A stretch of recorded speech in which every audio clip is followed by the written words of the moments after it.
Tonight's the night we cut sheet metal. Let's see how good of a square I can draw.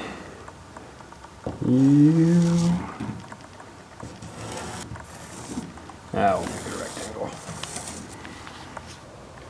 I guess I wanted to sand this before I actually cut it, so that was pointless. Of course, some might argue what I'm about to do is pointless, so yeah. 6 one, half dozen the other.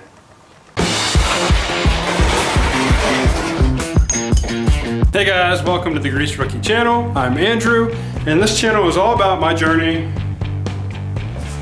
Hey guys, welcome to the Grease Rookie channel. I'm Andrew, and this channel is all about my journey resto modding this 65 Mustang, aka the Iron 6. Now tonight, I'm gonna get the monkey off my back and finally cut some sheet metal off of this car.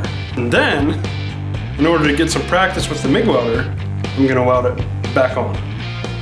So this episode's progress could be completely pointless to some of you, but for those of you that would like to see somebody that's never really welded before try to weld sheet metal, you might want to stick around.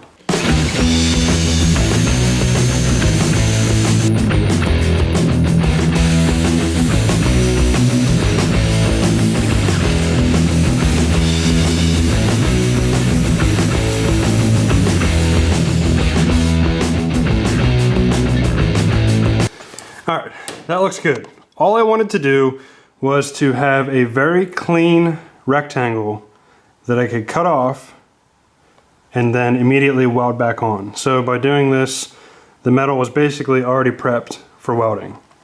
I'm not concerned about this stuff. Also, I've pretty much come to the conclusion that this entire quarter panel on the car, because of how poorly it was done, is gonna have to be replaced. So this is all practice metal as far as I'm concerned. So why not cut into it, dip my feet in the water as far as cutting sheet metal on this car, and get comfortable with it. I feel like in a way, it's still cutting sheet metal on the car, so it's kind of getting that, as I said before, monkey off my back. I think it's a brilliant plan. Let's do it. Have you ever seen that video of the dude that draws the perfect circle on the chalkboard? Get ready for the dude that draws the perfect rectangle.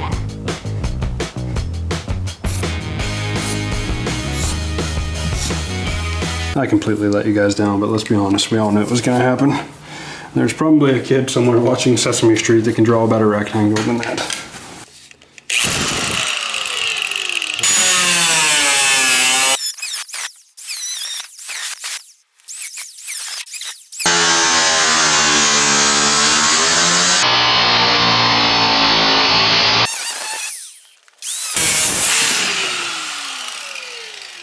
Success.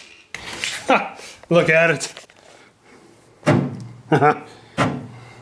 See if I can find the patch without burning myself. There it is. So now we have a hole and a perfectly cut patch to repair it. Although I'm not sure what this is. Oh, you know what I bet that is? Holy cow. That's what I think it is. This is a massive lap weld.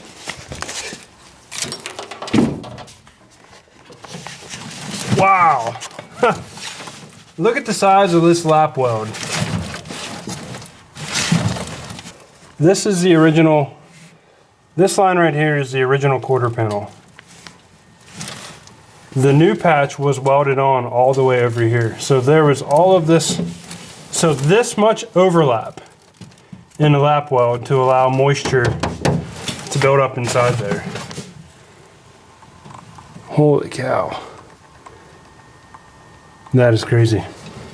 Also, this is an excellent time to point out that in the weekly startup, I said one of the reasons I was cutting this hole was to see what was going on in here. And then a viewer pointed out that, hey, you can just see what's going on by looking in the trunk. And if that's not bad enough, what makes it even worse is I literally said in an earlier video, I knew there was a patch panel on that quarter panel because I inspected it from inside the trunk. But you need to forgive me because I'm suffering from serious deep separation right now. Just noticed, did not realize how badly I was gouging that sail panel when I was sanding it. Kind of makes me wonder if anybody was cringing out there whenever I was sending that thing off and the sparks were flying everywhere. But you learn as you go. I am already getting an idea of how finicky sheet metal can be, or at least how it behaves. Where I overcut here, you can see that this section of the sheet metal on this quarter is wanting to bend in. It isn't lining up. So, in order to make this a good repair, I would need to hold this out somehow and fix this before I even begin to weld in my patch panel. So I cleaned up the other side of this to get a good clean weld, and I will have to do the same to the surface inside here, but I'm realizing that with the width of that cutoff wheel, there's going to be a pretty big gap in this panel for me to try to weld. So I might just get two sides reasonably close and just weld basically two sides and see how that goes. And then maybe I'll play around with trying to fill the bigger gaps. I don't know. I need to think about this. But also from sanding and cleaning these edges up, I've removed some material from the sheet metal, so some of these spots might burn through a lot easier. So just in doing this little project, I'm figuring out a lot here as I go. So totally worth it as far as I'm concerned. I really do want to see myself weld this whole thing in, but I don't think it's a possibility. I feel like those would be some big gaps to try to fill. Let me think about it. But while I think about it, let's check out this episode's cool car.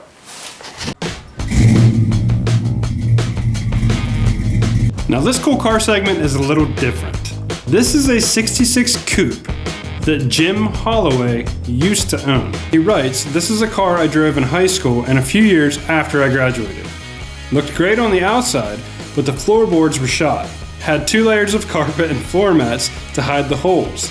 If I went through a puddle, my feet got wet." So a lot of you might recognize the name Jim Holloway from the comments. He's been watching this channel and a subscriber since pretty much the beginning from what I can remember. And in that time period, through us talking, he had mentioned to me that, you know, he drove a 66 coupe in high school. Anytime I hear something like that, I'm like, if you have pictures, send them, because I would love to see it. I'm fascinated with that stuff. Sure enough, he sent me that picture and I was like, wow, this is really cool. You should let me throw it up in the cool car segment. And sure enough, he was like, yeah, do it. So all that being said, Jim, very sincerely, thank you for being a regular viewer of this channel. Your comments are always very much appreciated, and thank you for sending that picture. It's a very cool car. Well guys, we're on night 2 here, and although I have everything set up and ready to start welding, my new wire is installed, ready to go. Everything is working properly with the gun, except this is the regulator that came with this MIG welder.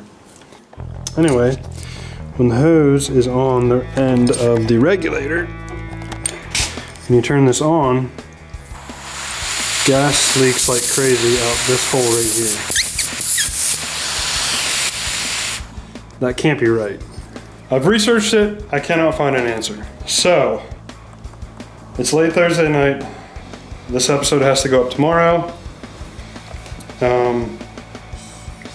Unfortunately, I gotta call it quits until I get this figured out. So we made very little progress. Kind of a bummer, but I'll get it figured out this coming week and see if we can't make progress then. This is just all part of it.